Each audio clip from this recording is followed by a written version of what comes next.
who bury the children alive. One man comes to the Prophet ﷺ and says, Ya Rasulullah, when I was in Jahiliyyah, I have 12 daughters. All of them, I put them under the dirt. What do I do? He became a Muslim later on, and he's telling the Prophet ﷺ, what do I do now? He says, well, the best thing you can do is for each one, you have to free a slave. Free a slave for each one. Just, you cannot return those back. And Islam now resolves, Islam has come to resolve the issues. Now this man is no longer doing it because Islam condemns that, but this was a practice. A person says he has done it 12 times. Umar radiallahu anhu, the best Khalifa, the best leader the world had ever known after Muhammad sallallahu alayhi wasallam, the most just person, the person who used to cry at night simply if he hears someone crying, some baby crying in Medina, he would be sleepless the whole night. Before Islam, part of his duty, part of what he was famous for, is that if someone doesn't have the heart to bury his child, he will ask Umar, say, oh Umar, can you do this for me? Of course I can do this. A man without any heart. And he says, when I used to bury a child, the child would be pulling my beard or grabbing my beard. So, because she knows it. And by the way, they were not burying the children when they are only 2 days old. They would wait until they are 6 or 10 years old. So the girl knows, she is conscious. So she knows where she is going. So he says she would be pulling my beard. And I am pushing her and she is pulling the beard. I am pushing her down and she is grabbing my beard. Until I forcefully throw her and then put the dirt on top of her. That's Umar. What did change Umar? What is it that changed Umar from the person who take the child and throw her in the well of dirt and pour the dirt upon her and the soil, to a person who would cry all night if only he knew a child was not having enough to eat? This is the Quran. That's what changed him. Those ayat that we are reading now, when those ayat, they struck someone like Umar, إِذَا الشَّمْسُ كُوِّرَتْ وَإِذَا النُّجُومُ انْكَدَرَتْ وإذا الجبال سيرت وإذا العشار عطلت وإذا الوحوش حشرت وإذا البحار سجرت وإذا النفوس زوجت بأي ذنب قتل وإذا الموءودة سئلت بأي ذنب قتلت. That strikes him. This burying the child alive is something immense, something big, something absolutely huge that he cannot even tolerate. So that changed Umar. Those things were meant to change the core values. When people hear this and listen to this and believe in them, they know that Allah Azza wa Jal is very serious about this issue. Because sometimes, if you are careful and merciful and nice for your son or for a man or for a brother, one time, then you should be careful, more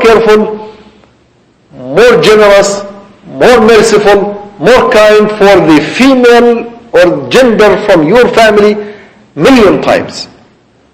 That's what it says. And I want this to be heard very well among us and all of us who will hear us later on, whether on YouTube or other place. Islam is very serious about this issue of the weak spot in the society. Islam does not want us to look at the woman or the female as the weak spot. And therefore you abuse that woman, you bury her alive, you put the soil on top of her whether she is alive or dead. Don't do that. Don't do that. That is absolutely unacceptable. Islam came to change those core values. And sometimes it is really amazing that within our communities and societies and this so-called Muslim communities, still some of us, they are very harsh when it comes to women, to females, to daughters.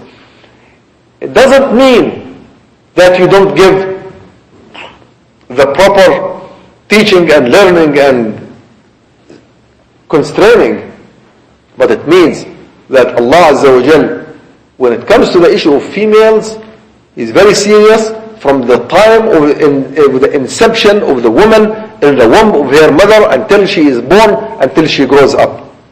And Allah Azza wa Jal picked this issue to be the first issue to address in Mecca.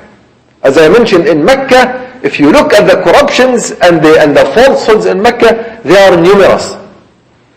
They are absolutely numerous. There is the financial corruption, there is the political oppression, there is the slavery, there is the cheating, there is the fighting, there is the warring, there is the national bonds, the blood, there are all types of fallacies and wrongdoings and mischief that were happening in Mecca. One of these is the view on woman, which starts at the time a woman is born. The time she is born, in fact, when I say the time she is born, they give the story that some woman in Mecca, when it's about to give the birth to a child, she goes and she delivers the baby right at the edge of a well. So she goes somewhere with her nurse or whoever is going to deliver her baby, and the well is already digged there. So once the baby comes out, if it's a girl, so she just dumps the girl and pours the soil on top of that and walks home, goes back home as if nothing has happened. If it's a boy, she brings the boy happy, and they make all the celebrations in Mecca, and they are happy folks. Now they have a boy, and the girl is gone.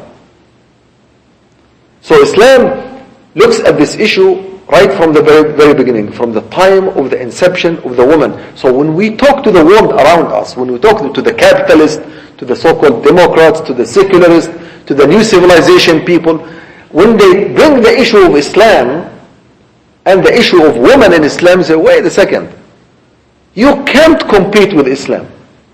When it comes to the issue of a woman, you cannot compete with Islam.